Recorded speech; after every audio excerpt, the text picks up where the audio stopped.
आप लोगों को मालूम है कि मैंने अपने प्रीवियस लेक्चर में 10th की मैथ का थ्योरम नंबर 9.2 किया था। उससे पहले मैंने थ्योरम्स के इंट्रोडक्शन में, उससे भी पहले लेक्चर में मैंने थ्योरम का बताया कि थ्योरम में स्टेटमेंट, गिवन, टू प्रूव क्या क्या चीज़ें होती हैं और हमें कैसे पता चलेगा कि हम थ्योरम में क्या चीज़ मालूम करने और क्या चीज़ गिवन है। आज हम थ्योरम 9.3 कर रहे हैं, जो कि आप लोगों की बुक के पेज नंबर 205 पर पड़ी है। और ये थ्योरम आप लोगों का perpendicular from the centre of a circle on A card bisect it, ये जो थ्योरम है आज आप लोगों को मैं ये बता दूं कि इस थ्योरम में और प्रीवियस थ्योरम में क्या फ़र्क है। गिवन और टू प्रूव आपस में अपोजिट हैं। हम कह सकते हैं कि ये जो थ्योरम 9.3 है, it is the inverse of theorem 9.2। 9.2 theorem में जिसने अभी तक वो मेरा लेक्चर नहीं सुना, मेरे प्रीवियस लेक्चर में जाकर वो सुन लें, वो देख लें, पूरा लेक्चर देख लें।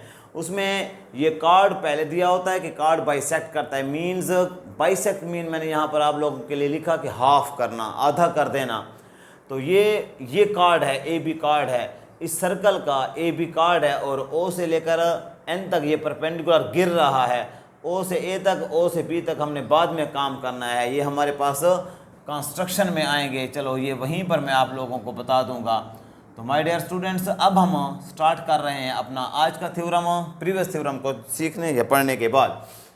यहाँ पे कहता है स्टेटमेंट में perpendicular from the centre of a circle, एक सर्कल के सेंटर से एक जो परपेंडिकुलर गिर रहा है, मीन्स ओ से एन तक जो ये लाइन आ रही है ये इस पर परपेंडिकुलर है। माय डियर स्टूडेंट्स, परपेंडिकुलर की डेफिनेशन यही है कि जब वो सीधी लाइन किसी लाइन पर आती है तो दोनों तरफ 90 एंगल बनते हैं, मीन्स राइट एंगल बनते हैं। अगर राइट एंगल बन रहे हो दोनों साइड पर तो ये परपेंडिकुलर है, और अगर ये परपेंडिकुलर है तो 90 के मीन्स राइट एंगल बन रहे होते हैं। ये परपेंडिकुलर की डेफिनेशन है, परपेंडिकुलर का रूल है। मीन्स अब ये दोनों एंगल 90 भी हैं और आपस में इक्वल भी हैं, ये पहली बात से पता चला। ऑन ए कार्ड, इस कार्ड पर ये परपेंडिकुलर है, बाइसेक्ट्स इट। बाइसेक्ट्स इट का मतलब उसको हाफ कर देता है, मीन्स ए बी को ये हाफ कर देता है। तो A N is equal to B N, ये हमने करना है।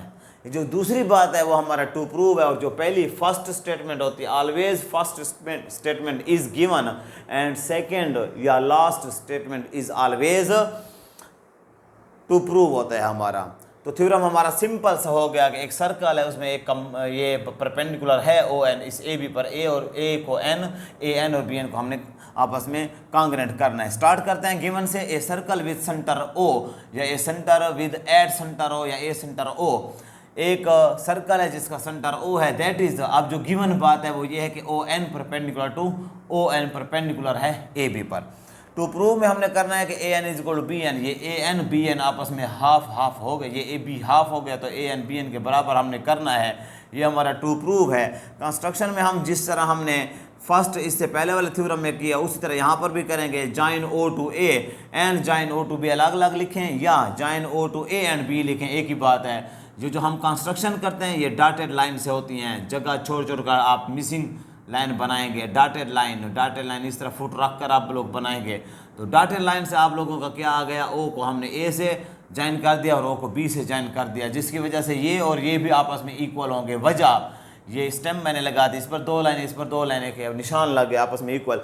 इसकी वजह ये क्यों आपस में बराबर हैं, ये नहीं, ओ बी, ओ ए, ओ सी, ये जितने भी इस तरफ लाइनें सारी मिलेंगी ये सारे रेडियाई हैं। रेडियस की जमा रेडियाई हैं, रेडियसेस हैं जिसको हम कह सकते हैं। ये सारे सर्कल के जितने भी रेडियस बनेंगे वो आपस में इक्वल होंगे, तो ये ओ ए ओ बी भी आपस में इक्वल कंस्ट्रक्शन में बन जाएंगे। अब प्रूफ हम स्टार्ट करते हैं। प्रूफ में स्टेटमेंट रीजन की हेडिंग्स देने के बाद हम अपना काम शुरू करते हैं। इन्हीं ट्रायंगल से ये दो ट्रायंगल्स बनी हैं, ये दो ट्रायंगल्स आपके पास बनी है, एक ओ ए एन, एक ओ बी एन। तो हम इन ट्रायंगल ए ओ एन और ट्रायंगल बी ओ एन का हम करस्पॉन्डिंग कर रहे हैं, मीन्स मुकाबला कर रहे हैं, कंपेयरिंग कर रहे हैं। पहला एंगल, ये एंगल की सिंबल है, angle O N A, angle O N A बिल्कुल वो 90 वाला है, कांग्रेंट है एंगल ओ एन बी के, O N B means angle O N A O N B के कांग्रेंट है। वजह दोनों 90 के हैं। हम आगे रीजन में लिखेंगे बोथ आर राइट एंगल्स, दोनों राइट एंगल है, तो राइट एंगल आपस में इक्वल होते हैं। परपेंडिकुलर भी वो कंडीशन थी, गिवन में थी। इसको हम गिवन भी लिख सकते हैं, वरना ये अच्छी बात है, स्टेटमेंट ये अच्छी है, बोथ आर, रीज़न ये अच्छी है कि बोथ आर राइट एंगल्स।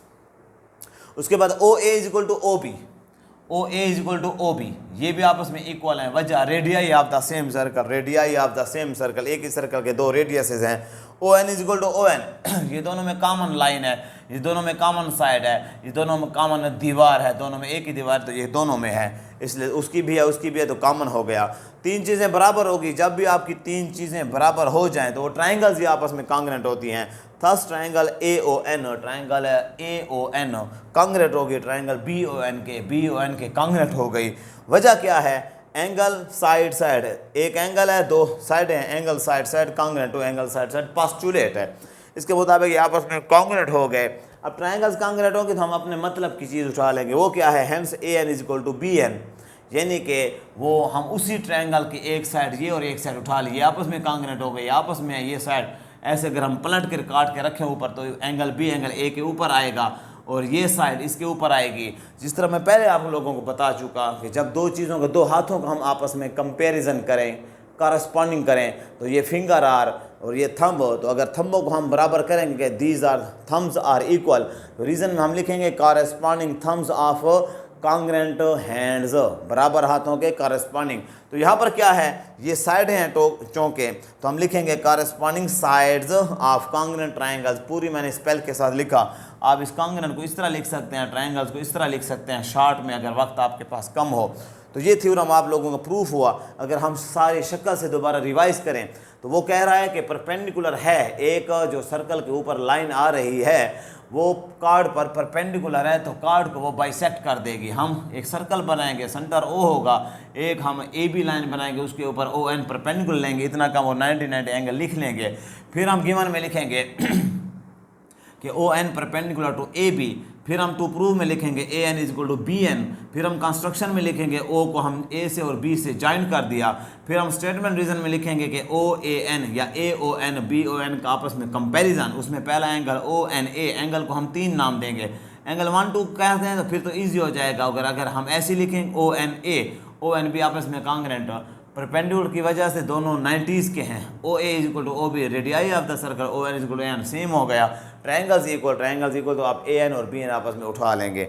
ये आप लोगों का थ्योरम भी हुआ, उसका सिंपल। फिर आप तो आप अब इसके बाद जो भी थ्योरम बुक से सीखें या मुझसे सीखें, आप खुद पढ़ रहे हो, क्योंकि आपका एग्ज़ाम करीब से करीब तर आ रहा है, तो आप खुद ये थ्योरम को इसको पढ़ने की बजाय आप पहले शक्ल को स्टडी करें कि वो उस स्टेटमेंट के मुताबिक बने, फिर आप एक एक चीज़ इधर पढ़ते जाएं और इसको फिगर के साथ टैली करते जाएं। जब आप टैली करते जाएंगे आप थ्योरम को समझ लेंगे। जब थ्योरम को इतना समझ लिया, फिर इसी शेप पर आप सारे थ्योरम को रिवाइज करें और ये वर्डिंग और ये स्टेटमेंट आप कोशिश करें खुद से लिखें, तो आप लोगों को नहीं है इसमें कोई शक कि आप लोगों को थ्योरम्स तैयार ना हो जाए। थ्योरम्स वाला पोर्शन वेरी इंपॉर्टेंट पोर्शन होता है। मैंने आप लोगों को ऐसे समझें कि 7 नंबर मुफ्त का क्वेश्चन करा दिया। आज वाला क्वेश्चन जो है ये आपके पेपर में अक्सर आने वाला है। एंड याद रखें डियर स्टूडेंट्स, डियर बॉयज़, याद रखें कि जितनी कम स्टेटमेंट होगी, जितनी शॉर्ट स्टेटमेंट होगी वही हम पेपर में देते हैं।